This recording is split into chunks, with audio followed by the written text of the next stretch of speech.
What's good, y'all? John from the One Carolina Show. You have to forgive my voice. I am hoarse primarily for two reasons.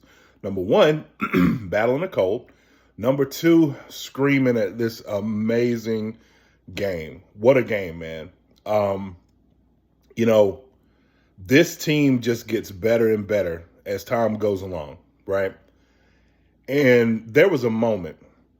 Now, y'all know I wear this same shirt, right? Every show, keep pounding. I kind of variate between this and another shirt that I have. There's some more merch that I'll be revealing myself, some more merch that I'll be wearing from some other creators out there that'll be coming up soon. But I wear this shirt for a reason, right? Because this mantra rings so true with everything about our team, right? There was a moment today in this game, and there's a whole lot of great with this game that I could talk about. But there was one moment in particular, third quarter. We are driving, right? One of the longest drives of any team in this entire season. The Rams touched the ball, I believe, 3 times the entire third quarter, which was, they had 3, plays the entire third quarter, which is insane, right? But during that time, Chuba Hubbard, big time Chuba Hubbard game, comeback game for him, right? Whether it was injuries, whether it was the debate between he and Rico Dowdle, fair debate, unfair debate. I took part in it, as many of you did as well. Look, Chuba got his face back. There were some things that I was right on, like I don't want to trade him, but there was more that I was dead wrong on, right? In thinking that Chuba just didn't have the same kind of juice that he had before. Boy, was I wrong. Boy, am I glad I was wrong. But more importantly, I love what I heard in the broadcast. I told my co-host Brad, Mint Street Mondays, we'll be there tomorrow. It's going to be a really good show, by the way.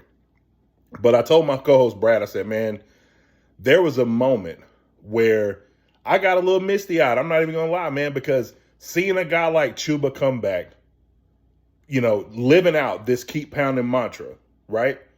And then not only that, to hear the crowd just roaring it. You could hear it on the broadcast, right? It's why I like games on Fox. The Monday night game, you can barely hear the crowd, even though the crowd was loud. CBS, sometimes you can hear the crowd too loud over the announcers. But Fox has just the perfect mix. And we had a really good announcer on too, who was really energetic. So that, helped take part in it. But hearing the crowd just roar, keep pounding, the call and response chat from one side of the stadium to the other. Incredible. And you're doing it with a guy who has, been kind of outcast because of production from someone else and his own injuries and literally running the ball. Keep pounding. There ain't nothing better than what we just saw, y'all. Nothing better than that. This is Carolina football if there ever was a game that represents what we are. Now, to the game itself. Dave Canales has found his formula. He found the perfect balance between Rico and Chuba. He found the perfect balance of Bryce Young throws, which some were inerrant early in the game, and then Bryce turned it around and made some absolute big-time clutch throws, which I'm going to be honest with you. Look, tomorrow is going to be interesting because tomorrow I watch a show called House of David, and I love it. If you hadn't checked it out, it's on Wonder. You can watch it on Prime Video. But there's a moment on the last episode of House of David where his brother Eliab, who he's been at it with the whole time, right, because of his calling, comes up to him, puts his sword in the ground. I'm here to serve you, brother. Line in the sand is drawn. We're done. This is it. That's where I'm at. No more wavering. Line in the sand. It's drawn. This is your franchise quarterback. You may think different. Cool. If you do, that's you, not me.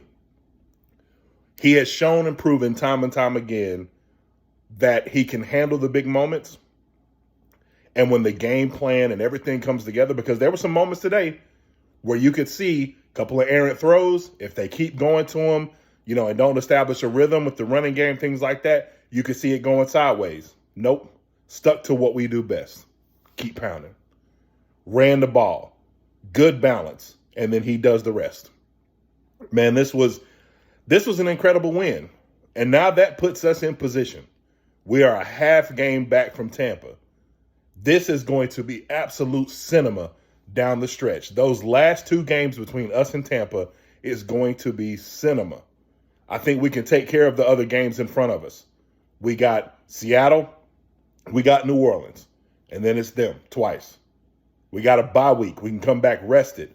Man, these guys, Mike Jackson, huge play. Ejiro Evero. Honestly, I said this on X.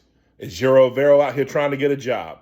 I think it's going to happen. I do. I think that was the plan when he first got here. I think that that's on the horizon for him now. Ejiro Evero has coached out of his mind, hiding blitzes at the right time. And mind you, he stuck to his philosophy. That's one thing that I talked about with Brad that I think that Dave Canales can learn from as well. Good, bad, or indifferent, last year or this year, Ejiro Evero has not wavered when, we want J.C. Horn traveling with the best receiver. Nope. We want more blitzes. We get them, but only when he feels it's situationally opportunistic or when it's time, right? We would love to see more stunts and things like that at the line of scrimmage. He does it when it's needed for him. But he has stuck to his philosophy. And shout out to EJ because it's worked. And he got back somebody in Derek Brown, who, in my opinion, is the best D tackle in football, right? So you get him back, and you've got all this great stuff going on, right? And so this is just incredible to see guys learning themselves in real time, seeing Dave Canales learning and understanding the formula that he wants to put forth to win this game in real time. And now you have a formula, because I fully believe that if you would have went with this formula in the last game, you win it, right? You beat San Francisco on Monday night. So it was an ugly game, but I don't care. Regardless, we're right back in the thick of things at 7-6, right? And you've got a lot to build on, man. Can you imagine? I was telling I don't want to talk draft talk right now. There's a whole offseason for us to do that. But there's some players out there, man, that can literally take this team completely over the top. And we'll talk about all that in its right time. But for the here and now, I'm going to bask in the absolute glory of this win, this incredible, gritty, just ground and pound, hard-nosed win, total team effort. It took everybody. It took everything from everybody. Lathan Ransom literally almost putting people in the hospital, man. Like this guy, and that's another interesting conversation that we'll have tomorrow. His impact on this game and what that means for him moving forward. Again, Mike Jack, Shal Smith-Wade standing up tall, right? Playing that corner position. You know what I'm saying? Like, there's just so much to look at and just be like, the one thing that Carolina has not been for so long, that there's no more questions, or this question is answered. Are we a deep team? This is a super deep roster. To have two linebackers, your linebacker who's a leading tackler is out. Your big-time nickel safety is out, right? Your big-time all-world, all-pro, Pro Bowl corner is out. And you just played the number one offense in the NFL, and you did that. 3 turnovers. Matt Stafford came into this game literally having, 27 touchdowns and no turnovers? I think the last person to do that was Brady, is what they said. That's phenomenal. It's absolutely phenomenal. And it's a testament to what the front office, Dan Morgan, Brant Tillis and company have done. And it's a testament to going back to the drawing board, not being overwhelmed by what happened to you and an embarrassment that happened to you on Monday night, which it was an embarrassment, but just going back to your roots. Dave talks about it all the time. Protect the ball. It's all about the ball. So we did that, no turnovers. And then take the ball away. Stop the run the ball. Pretty simple. Hard to execute, but he said it in the press conferences before. It's pretty simple. It's not the easiest execution, but it's pretty simple. And you didn't allow someone else's game plan, because there was real reason to get nervous after seeing that first drive. Real reason to get nervous, but you didn't. Kudos to the team, man. I am so excited for tomorrow's show. If you're not familiar with my channel, make sure to subscribe, hit the like button, bell notification so you don't miss a video. Mint Street Mondays tomorrow morning with my co-host Brad, 10 o'clock a.m. Man, it's up. And it's on.